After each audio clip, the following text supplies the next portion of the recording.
2014 में पहला ऑर्डिनेंस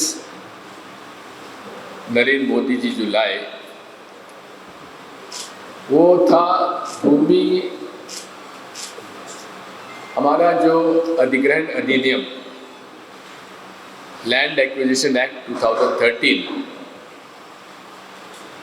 को समाप्त करने का उनका पहला ऑर्डिनेंस था। वे 3 किसानों के खिलाफ कानून लाए जिससे कि किसान और किसान की उपज को कॉर्पोरेट्स को सौंपने का एक कुटिल प्रयास था। 6,000 रुपये साल दे तो रहे हैं, लेकिन खाद की कीमत बढ़ा दी। जो खाद 450-600 रुपये बोरी में मिलती थी, आज 1200-1400 रुपये बोरी में मिल रही है।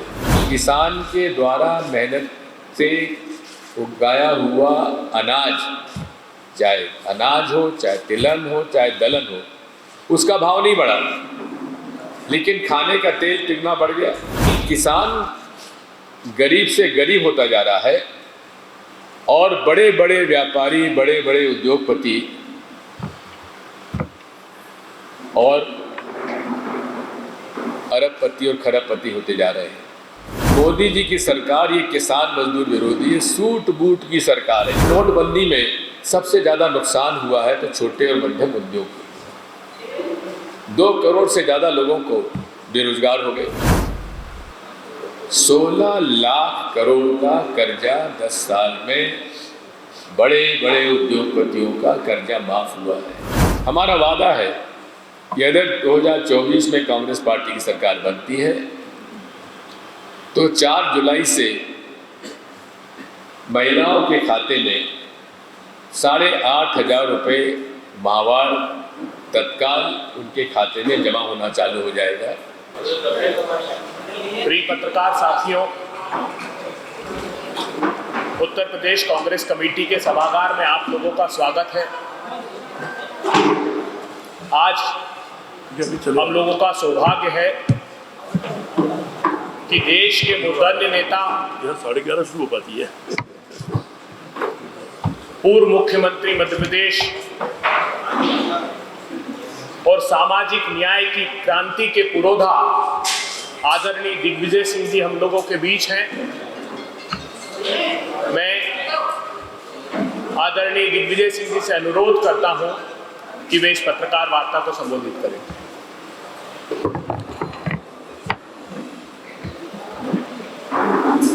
धन्यवाद अभय जी, धन्यवाद राय साहब, उपस्थित सभी आदरणीय साथियों।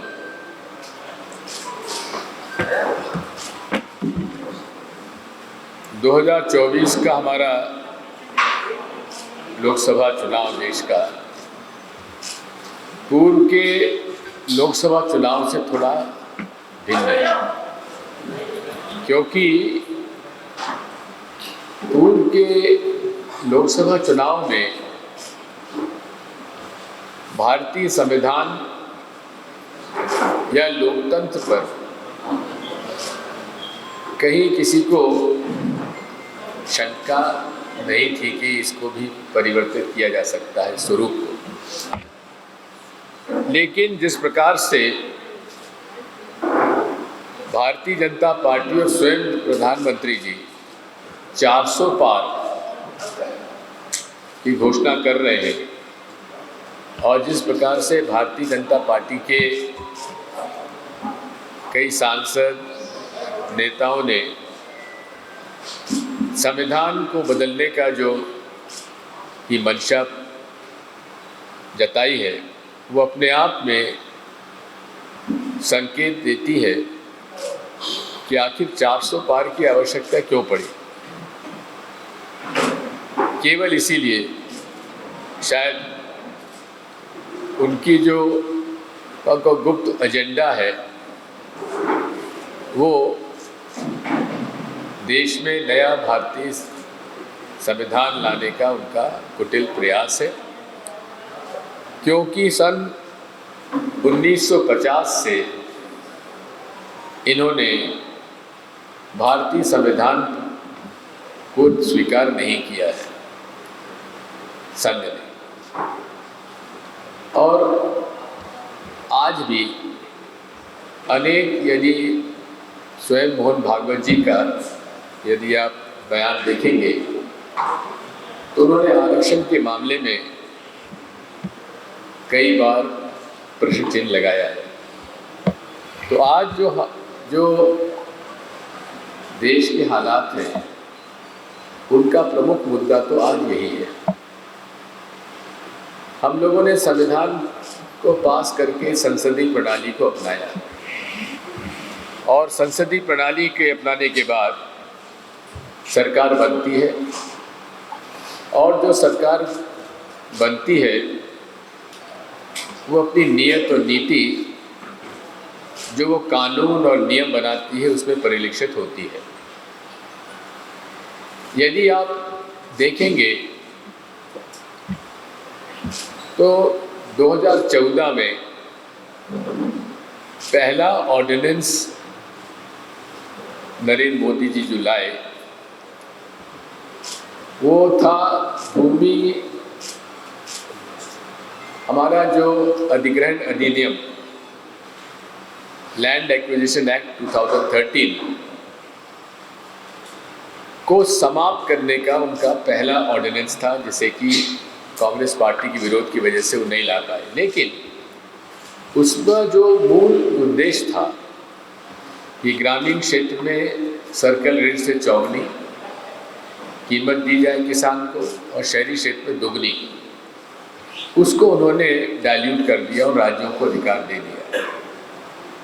तो पहला हक उन्होंने किसान का ही छीना। उसके बाद यदि 2019 के बाद आप देखें तो वे 3 किसानों के खिलाफ कानून लाए, जिससे कि किसान और किसान की उपज को कॉर्पोरेट्स को सौंपने का एक कुटिल प्रयास था। मैं बधाई देता हूं हरियाणा, पंजाब के और कई हमारे देश के किसान संगठनों को, जिन्होंने ये कुटिल प्रयास सफल नहीं होने दिया और अंततः उन्हें वापस लेना पड़ा। इसी प्रकार मजदूरों के जो 44 उनके संरक्षण के लिए कानून थे, वैसे हमेशा मान्यता रही है कि देश में हर साल ट्राईपार्टाइट हमारी मीटिंग्स होती हैं, जिसमें सरकार, इंडस्ट्रीज और ट्रेड यूनियंस ये मिल के आने वाले वर्षों में क्या नियम और कानून बनने चाहिए मजदूरों के, ऑर्गेनाइज लेबर के लिए, उस पर चर्चा होती है। लेकिन पिछले 10 सालों में केवल एक बार ये कॉन्फ्रेंस हुई है। उसके बाद बिना चर्चा करे उन्होंने 44 मजदूर हितैषी कानून समाप्त करके उसको केवल 4 कोड में विभाजित कर दिया, जबकि सारी ट्रेड यूनियंस ने इंक्लूडिंग भारतीय मजदूर संघ ने उसका विरोध किया। लेकिन उसके बावजूद भी उन्होंने मजदूरों का हक छीन लिया। इसी के साथ साथ यदि आप देखेंगे कि एक तरफ विचारधारा गांधी, नेहरू, लोहिया की विचारधारा है, जो कि मूल रूप से ये किसान, मजदूर, छोटा व्यापारी, मध्यम वर्गीय व्यापारी, छोटा और मध्यम वर्गीय उद्योग, ये हमारी प्राथमिकता रही है। और उसी कानून बने, चाहे जमींदारी एबॉलिशन एक्ट से लेकर आज तक, किस तरह से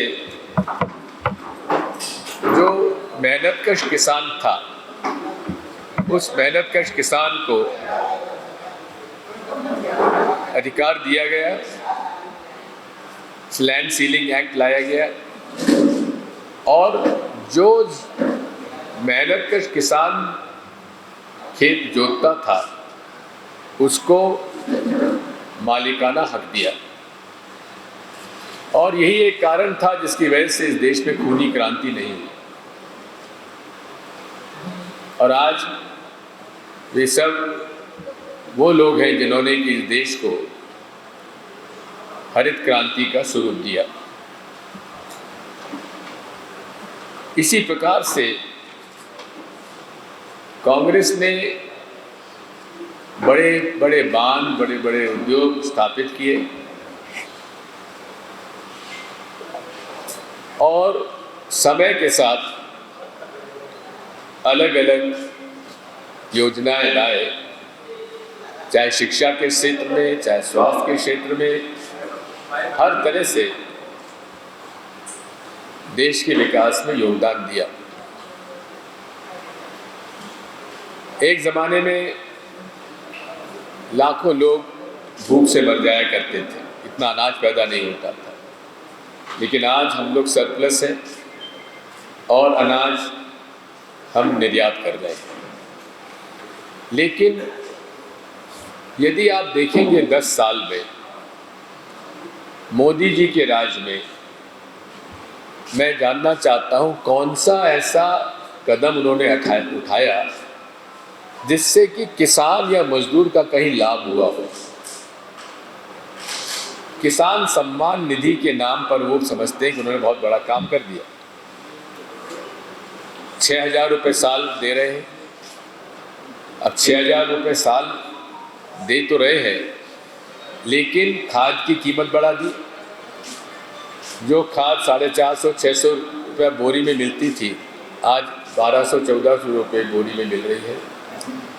और बोरी का वजन भी कम कर दिया, 50 किलो से 45 किलो और 45 किलो से अब 40 किलो कर दिया।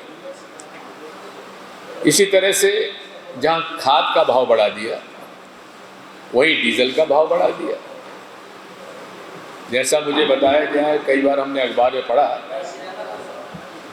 कि तत्कालीन कृषि मंत्री जी ने कृषि यंत्रों पर, ट्रैक्टर पर जीएसटी माफ़ करने का प्रस्ताव सरकार को दिया था, लेकिन नहीं किया। लेकिन कांग्रेस पार्टी ने अपने घोषणा पत्र में ये बात का उल्लेख किया है।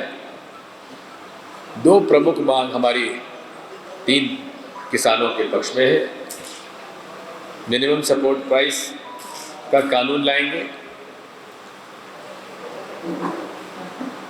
कर्जा माफ़ी के लिए आयोग बनाएंगे, उसकी प्रक्रिया शुरू करेंगे, और जितने भी कृषि यंत्र हैं, कृषि ट्रैक्टर है, प्लाव है, थ्रेशर है, उन पर जीएसटी माफ़ करेंगे। साथियों, ये भी आवश्यक है कहना कि किसान की उपज का भाव नहीं बढ़ा, लेकिन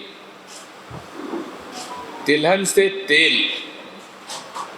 और दलहन से दाल और अनाज से आटा, अनाज का भाव लगभग वही है, तिलहन का लगभग वही है, दलहन का लगभग वही है, लेकिन दाल, खाने का तेल और आटा आदि जो प्रोसेस्ड, उसके भाव तिगने हो गए। यानी कि किसान के द्वारा मेहनत से उगाया हुआ अनाज, चाहे अनाज हो, चाहे तिलहन हो, चाहे दलहन हो, उसका भाव नहीं बढ़ा, लेकिन खाने का तेल तिगना बढ़ गया और दाल का भाव बढ़ गए। हमारे उत्तर भारत में अक्षय तृतीया के दिन एक परिपाटी है, सोना खरीदा जाता है। एक ज़माने में 5 बोरी गेहूं बेच लेते थे तो 1 तोला सोना आ जाता था। आज वही 1 तोला सोने की खरीदने के लिए किसानों को लगभग 20 से 25 बोरी क्विंटल अनाज बेचना पड़ेगा, तब 1 तोला सोना आएगा।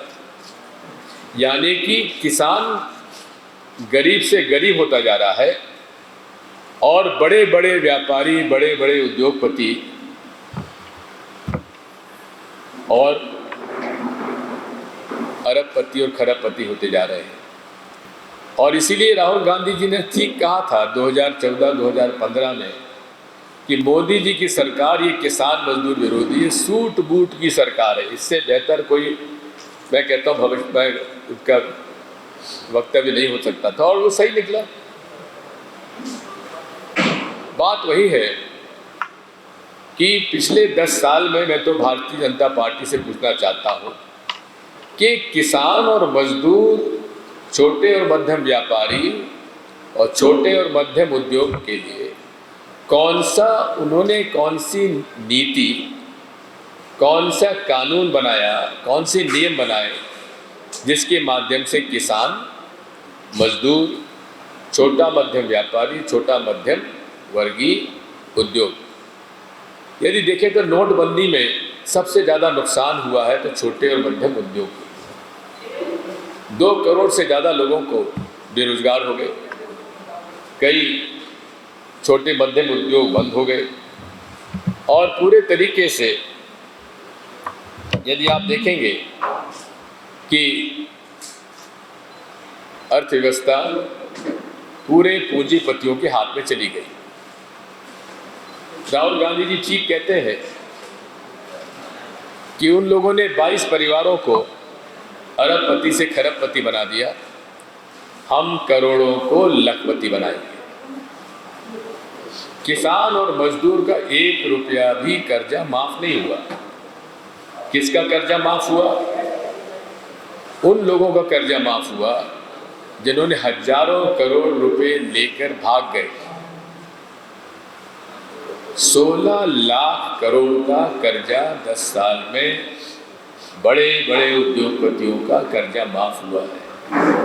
मोदी जी, अगर आप 16 लाख में से केवल 1.3 लाख करोड़ किसानों का कर्जा, जिस तरह से हमने 72,000 करोड़ का कर्जा माफ किया था, अगर आपने वो कर दिया होता तो कम से कम ये तो आप कह सकते थे किसानों को कि हमने तुमको कर्ज मुक्त कर दिया। लेकिन उनकी प्राथमिकता में न मजदूर है, न किसान है, न छोटा व्यापारी है, न व्यापारी है। राहुल गांधी जी ने भारत जोड़ो यात्रा की, लाखों किसान, मजदूर, गरीब, अमीर, सब लोगों से मिले, हर वर्ग के लोगों से मिले, और फिर उन्होंने मिजोरम से लेकर मुंबई तक की यात्रा की, और सबसे चर्चा करने के बाद हमारा चुनाव घोषणा पत्र आया। और मैं समझता हूँ कि बुनियादी तौर पर ये चुनाव घोषणा पत्र वो है जिससे कि गरीब, मजदूर, किसान का भाग्य बदला जा सकता है। जिस प्रकार से हम लोगों ने न्याय योजना के अंतर्गत 2019 में चुनाव घोषणा पत्र में वादा किया था, अगर सरकार बनती तो हर गरीब परिवार की महिला को 6,000 रुपये माहवार का अनुदान उनके खाते में जमा किया होता है, लेकिन वो नहीं हो पाया। लेकिन अब ये हमारा वादा है कि अगर 2024 में कांग्रेस पार्टी की सरकार बनती है तो 4 जुलाई से महिलाओं के खाते में 8,500 रुपये माहवार तत्काल उनके खाते में जमा होना चालू हो जाएगा। और उसके बाद जितने भी युवा ग्रेजुएट होते हैं उन्हें अप्रेंटिसशिप करते हुए 1 लाख रुपए साल में दिया जाएगा। ये एक मोदी गारंटी नहीं है, ये है मल्लिकार्जुन खड़गे और राहुल गांधी की हस्ताक्षर के साथ गारंटी, जिसका कि भाजपा को बड़ी आपत्ति हुई। उन्होंने चुनाव आयोग को आपत्ति की इस मामले में कि इसको फॉर्म ना भराया जाए। क्यों ना भराया जाए? अरे भाई, हम लिखित रूप से गारंटी दे रहे हैं, मौखिक गारंटी। देश विदेश की ताज़ा खबर पाने के लिए हमारे चैनल NTV निष्पक्ष को सब्सक्राइब करें व बेल आइकन दबाना ना भूलें।